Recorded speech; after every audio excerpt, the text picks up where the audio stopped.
केबे केबे लाइफ रे आपनकु भी यह लागुथिबो कि आपण जीवन रे पछरे रही गले। दुई तीनिटा पॉइंट मु आपनक सामना रे रखिबा पई चाहूची, आपण मन देई सुनंतु।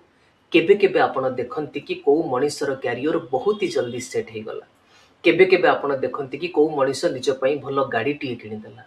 आउ केबे केबे आपण एहा भी देखंती को मनुष्य निजस्व गोटे बिजनेस आरंभ करिदेला। आउ तापरे आपण फील करिबा पई लागंती कि आपण सबुठु पछरे रही गले। यह सत नुह बंधु। गोटे कथा आपण जीवन में मन रखिथिबे, आपणक जीवन गोटे रेस नुह, आपणक जीवन होची गोटे जर्नी। को मनुष्य को हुए तो 30 वर्ष रे सफलता मिल जाए, तो को मनुष्य को सफलता पाइबा पई 55-60 वर्ष भी लगी पारे। काहेकि ना टी समस्तंकर टाइम लाइन किछि ना किछि अलग थाए। स्वल्प समय भितर आपण जदि अधिक सक्सेस पाइबा पई चेष्टा करंती, तेबे आपणकर परिश्रम को भी आपणको द्विगुणित करिबा पई पड़िबो।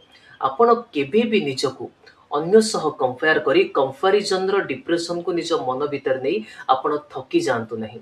जदि सेमिति हबो पूरा लाइफ ही बेकार ही जीवो।